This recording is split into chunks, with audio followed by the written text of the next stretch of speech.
बीच Iran के supreme leader Ayatollah Ali Khamenei ने Ukraine युद्ध के लिए अमेरिका को जिम्मेदार ठहराया। उनके मुताबिक यूक्रेन युद्ध से अमेरिकी हथियार कंपनियों की चांदी हो गई है, जिस वजह से अमेरिका चाहता है कि यूक्रेन युद्ध खत्म ही न हो। आयतुल्लाह अली खामनेई ने तो यहां तक कह दिया कि अमेरिका की वजह से ही यूक्रेन युद्ध शुरू हुआ, क्योंकि इस युद्ध में अमेरिका के हथियारों की डिमांड बढ़ गई और अमेरिका न सिर्फ यूक्रेन बल्कि दुनिया के कई दूसरे देशों को भी अपने हथियार बेच रहा है, जिससे उसकी मोटी कमाई हो रही है। यानी ईरान के सुप्रीम लीडर का साफ तौर पर मानना है कि यूक्रेन जंग अमेरिका के लिए फायदा कमाने का मौका है, जिसे वो गंवाना नहीं चाहता।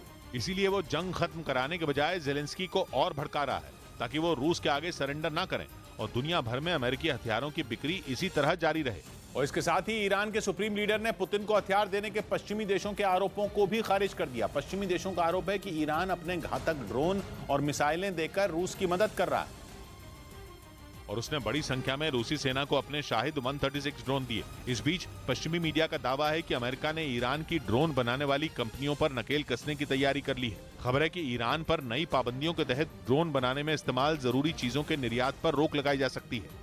यानी अमेरिका ने ईरान की ड्रोन कंपनियों को बंद करवाने का प्लान बनाया है, ताकि वो रूस की मदद न कर सके। हालांकि अमेरिका और यूरोप के देश पहले भी ईरान पर कई तरह की पाबंदियां लगा चुके हैं।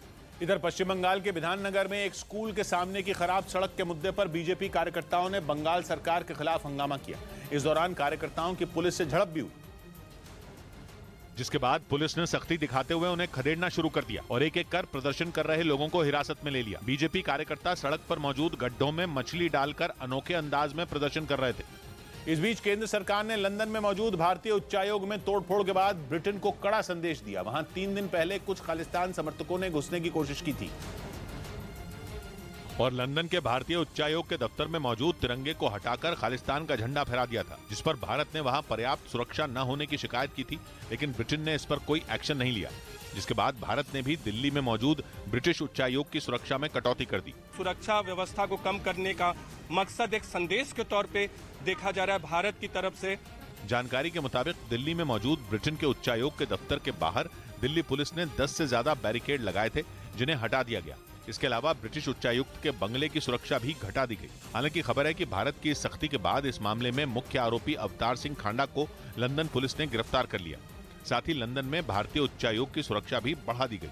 इधर भारत की ब्रह्मोस मिसाइल से घबराए पाकिस्तान ने अमेरिका से मिला रडार सिस्टम तैनात कर दिया। ये रडार सिस्टम भारत और पाकिस्तान की सीमा के बेहद करीब है और पाकिस्तान का दावा है कि वो इसकी मदद से न सिर्फ सीमा बल्कि दिल्ली तक नजर रख सकता है। अमेरिका से मिले TPS-77 नाम के रडार सिस्टम को पाकिस्तान ने सीमा से महज 58 किलोमीटर दूर तैनात किया है।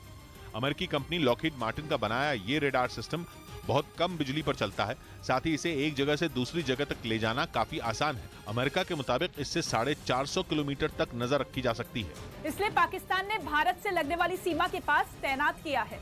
क्योंकि 2019 में जब भारत ने पाकिस्तान पर एयर स्ट्राइक की थी, उस वक्त उसने अपने बनाए रेडार सिस्टमों पर ज्यादा भरोसा जताया था, जो भारतीय विमानों को पकड़ पाने में नाकाम साबित हुए थे। वहीं पिछले साल भारत की तरफ से गलती से चली एक ब्रह्मोस मिसाइल का पता लगाने में भी पाकिस्तान का रेडार सिस्टम फेल हो गया।